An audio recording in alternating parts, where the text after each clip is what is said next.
Hey guys, Dylan Tommy here.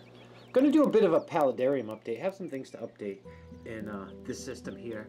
What had happened in the last couple of days was the facade that I was using to hide my submersible pump and the heater over in this back left-hand corner kind of deteriorated. It was just made of some concrete and a two piece of an acrylic and you know, just some silicone.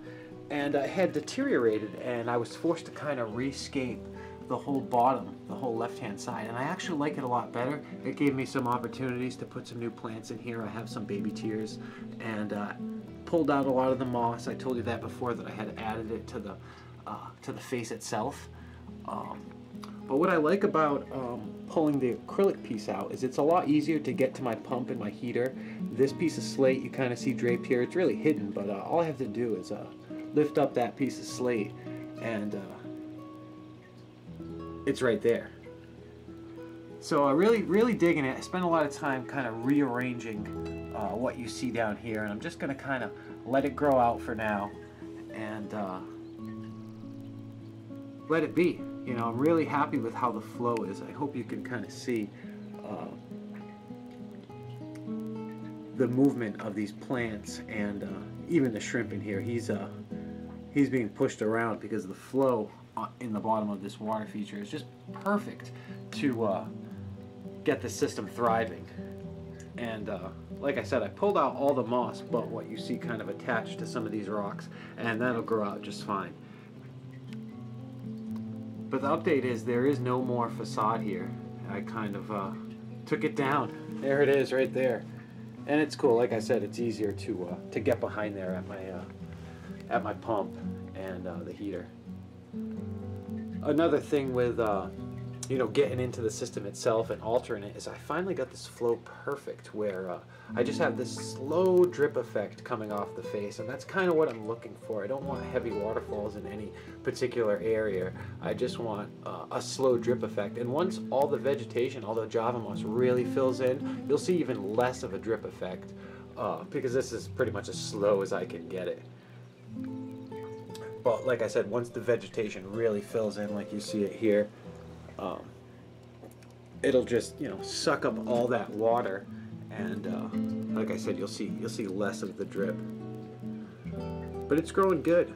Even all the moss that I had recently added up in this corner is really thriving. I've been really doing a good job at keeping it wet with this drip system, so it's thriving. I'm surprised these other plants are doing so well with this constant wetness. Even the baby tears here, they're actually showing signs of you know, unhealthiness with these white leaves here, just because they haven't totally acclimated to this constant wetness.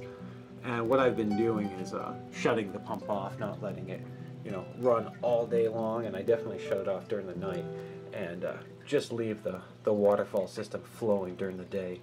And it does a good enough job at keeping the Java moss and everything else wet, because this is a plant that really needs to stay moist in order to thrive. Like you see it on this side.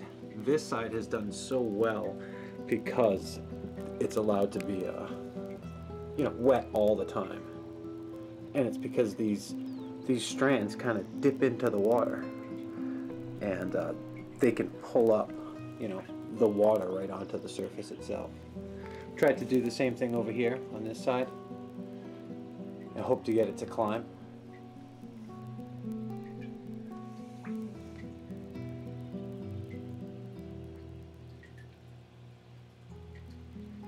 But like I said, once all the Java moss is kind of filled in, and every surface area is, you know, loaded with moss, you'll see less of the water. You know, the plants will eat up the wetness. At least that's what I'm hoping for. Check out this little pond here. Look at this. Look at the roots on this thing, kind of dipping down here into really nothing. I should add some kind of substrate or something there, because that pond is just growing right down into bare air. There's the Paludarium. The update is this little facade that I had initially built to to hide my heater, and my pump is all gone. It's just rocks. Rocks and a bit of slate. And like I said, I like it, and it's much easier to get in there. Right here I have you know, some moss kind of draped on top of it, and I'm kind of expecting that to grow out, and it'll just be one solid piece, and I'll be able to just lift it up and get inside there. But there it is, guys. Like I said, I got the flow just perfect. It's looking really good. Everything's moving just fine, and the shrimp are loving it. I mean, earlier when I was working in the tank, there's just so much debris and you know, so much junk in the tank. Now that it's nice and clear, they're out. They're all over the place. I left these slates here. You see these 3 pieces of slate. It's kind of like a feeding platform for the shrimp when I do add algae to the tank.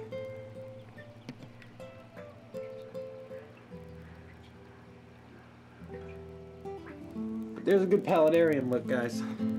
Like I said, now I'm really going to have to let it grow out, since I had pulled all the moss out and added it to the face. And I'll still continue to do that as it grows out, because I do want it up here, you know, on the rock facade itself.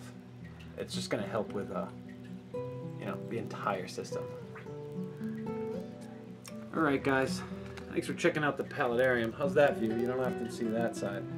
I'm always on the left. I can't really tell how that looks. Alright, guys.